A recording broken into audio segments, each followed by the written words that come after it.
तमिलनाडु के कन्याकुमारी जिले में स्थित शुचि नारायणनी शक्तिपीठ, जिसे शुचिंद्रम थानुमलयन मंदिर भी कहा जाता है, भारत के सबसे अनोखे और रहस्यमयी तीर्थों में से एक है।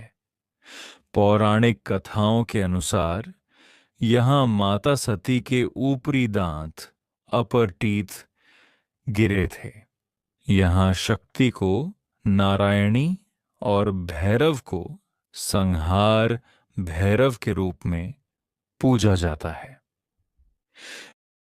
इस शक्तिपीठ से जुड़ी सबसे अनोखी बात यह है कि यहाँ देवी शक्ति, भगवान शिव और पूरी त्रिमूर्ति का एक ऐसा अनसुना इतिहास छिपा है जो आपको हैरान कर देगा। आइए जानते हैं इस पावन स्थल की वो अनकही और अनसुनी कहानियां।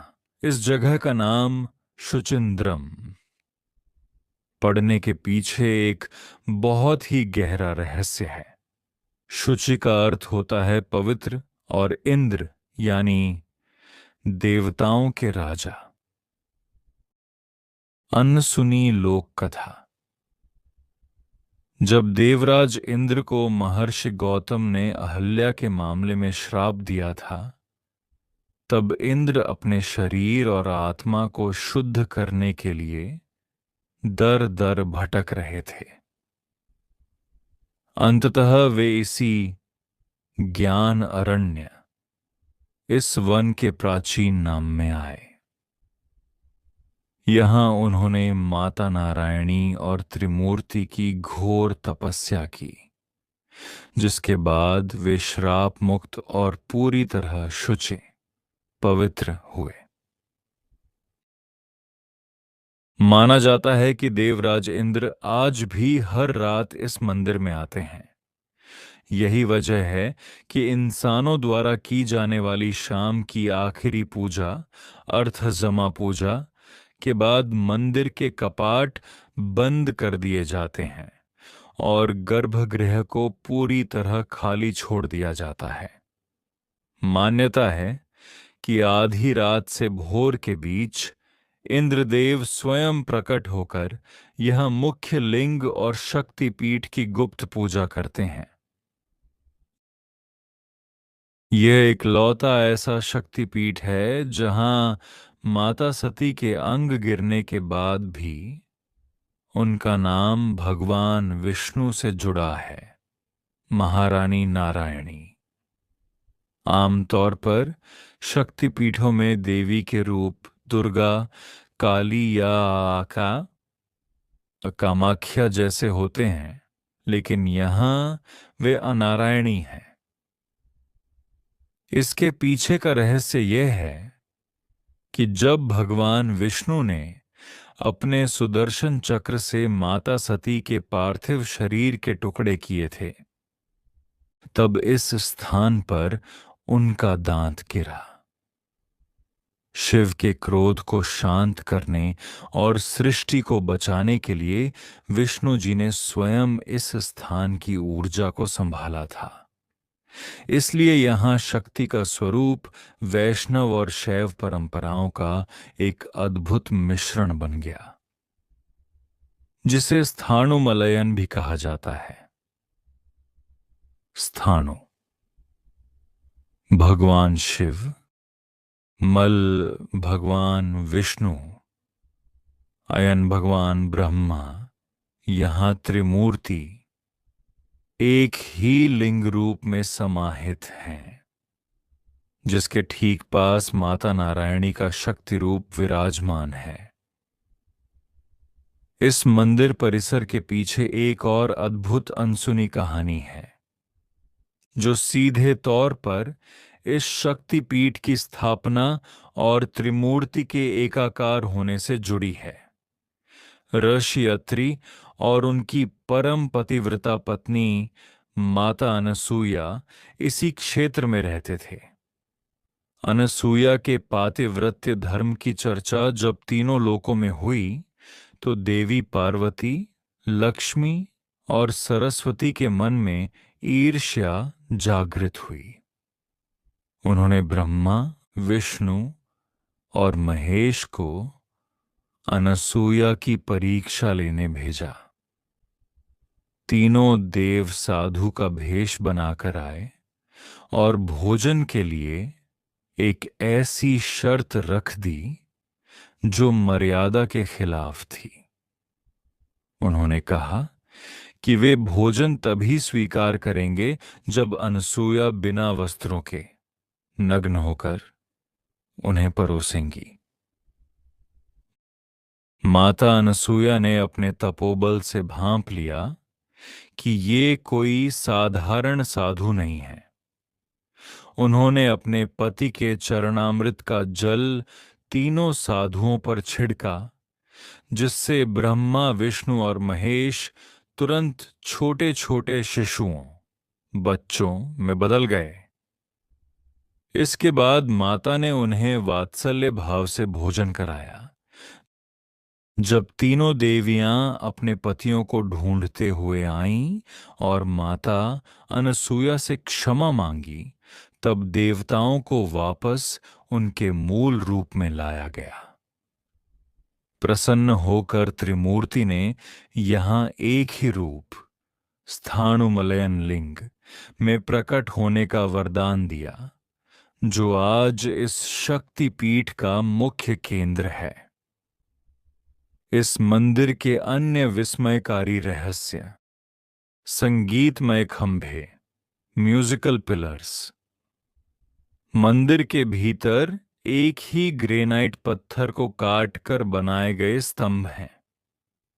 जब आप इन्हें हल्के से थपथपाते हैं तो इनसे शास्त्रीय संगीत के अलग अलग स्वर, सारे गामापा, निकलते हैं।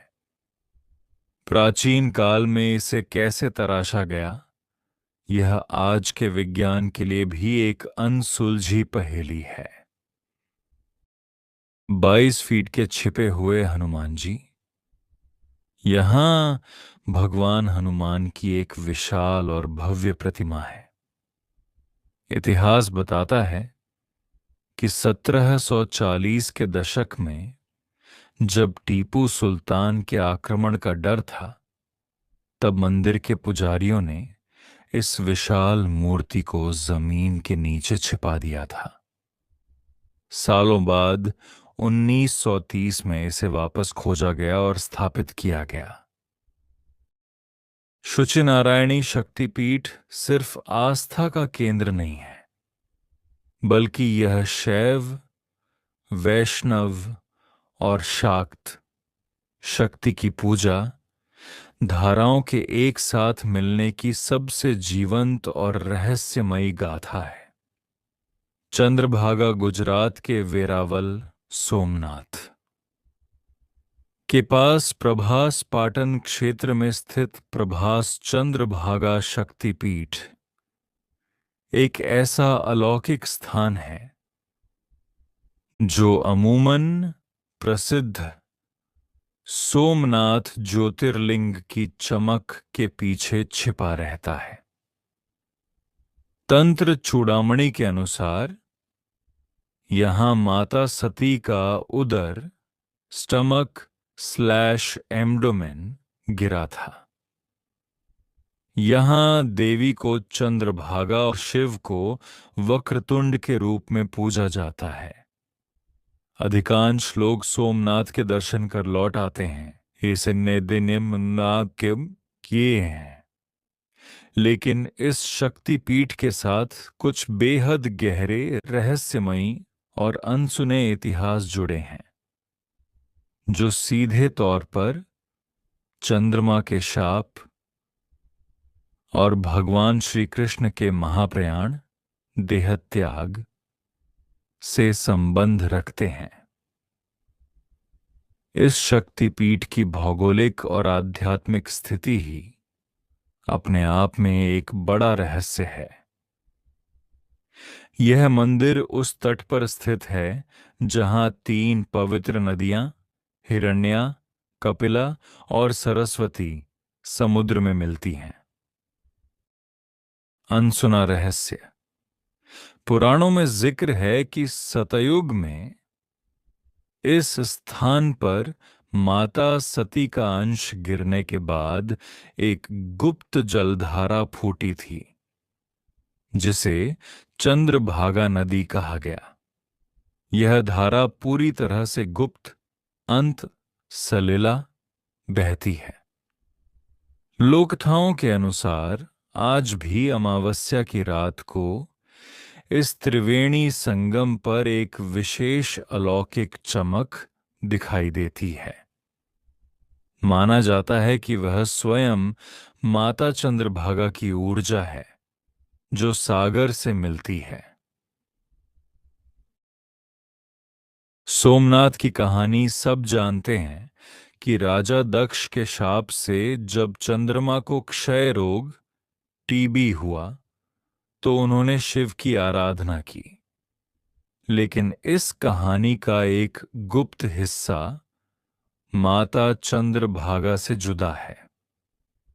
जब चंद्रमा धीरे धीरे अपनी चमक खो रहे थे और उनका अस्तित्व खत्म होने की कगार पर था, तब ब्रह्मा जी ने उन्हें इसी प्रभास क्षेत्र, प्रभास का अर्थ ही है अत्यधिक चमक, में जाकर शक्ति की शरण में जाने को कहा। चंद्रमा ने इसी स्थान पर आकर माता सती के उदर भाग, जिससे ब्रह्मांड का पोषण होता है, की तपस्या की थी। माता चंद्रभागा ने प्रसन्न होकर अपनी अमृत कला से चंद्रमा के उदर शरीर को फिर से पुष्ट किया और उन्हें पुनः जीवन दान दिया। इसके बाद ही भगवान शिव ने चंद्रमा को अपने मस्तक पर धारण किया। यही कारण है कि इस शक्ति पीठ को आरोग्य प्रदाता माना जाता है। मान्यता है कि पेट की असाध्य बीमारियों से पीड़ित लोग यदि यहां आकर गुप्त रूप से मन्नत मांगे तो वे पूरी तरह स्वस्थ हो जाते हैं। इस शक्तिपीठ का सबसे विस्मयकारी और अनसुना पहलू द्वापर युग से जुड़ा है। महाभारत युद्ध के बाद जब गांधारी ने श्री कृष्ण को यदुवंश के नाश का श्राप दिया था, तब श्री कृष्ण अपने पूरे वंश को लेकर मथुरा और द्वारका छोड़ इसी प्रभास क्षेत्र में आए थे। प्रभास क्षेत्र में आने के बाद भगवान कृष्ण ने प्रभास चंद्रभागा शक्तिपीठ में ही माता की विशेष पूजा की थी, ताकि उनके वंशजों की आत्मा को सद्गति मिल सके। इसी मंदिर के पास के क्षेत्र में यदुवंशी आपस में लड़कर समाप्त हो गए। इसके ठीक बाद इसी शक्तिपीठ से कुछ ही दूरी पर स्थित भालका तीर्थ में एक शिकारी का तीर लगने के बाद श्री कृष्ण ने देहोत्सर्ग, अपनी मानव देह का त्याग किया था। तंत्र ग्रंथों के अनुसार श्री कृष्ण ने अपनी देह त्यागने से ठीक पहले माता चंद्रभागा की ऊर्जा को नमन किया था, क्योंकि यह वही उदर शक्तिपीठ था जिसने सृष्टि के पालनहार को अपनी कोख में समाने की शक्ति दी थी। चूंकि यहाँ भगवान शिव वक्रतुंड, टेढ़े मुख वाले या विघ्नहर्ता के उग्र रूप और माता चंद्रभागा के रूप में है, प्राचीन काल में यह स्थान जूना अखाड़े और कापालिक संप्रदाय के तांत्रिकों का एक बेहद गुप्त गढ़ हुआ करता था। यहाँ के पुराने पुजारियों के अनुसार सोमनाथ मंदिर पर जब जब विदेशी आक्रमणकारियों जैसे महमूद गजनवी ने हमला किया, तब मंदिर के मुख्य विग्रहों और गुप्त ग्रंथों को इसी चंद्रभागा शक्तिपीठ के नीचे बने तहखानों में छिपाया गया था। यह मंदिर सदियों तक मुख्य धारा की नजरों से बचा रहा, क्योंकि तांत्रिकों ने इसके चारों ओर एक भ्रमजाल, मायावी सुरक्षा कवच बना रखा था। यदि आप कभी सोमनाथ जाएं तो भव्य सोमनाथ मंदिर से महज कुछ किलोमीटर की दूरी पर स्थित इस शांत और शक्तिशाली चंद्रभागा शक्तिपीठ के दर्शन करना न भूलें। यहाँ की हवाओं में आज भी द्वापर युग का इतिहास और तंत्र की प्राचीन खामोशी महसूस की जा सकती है।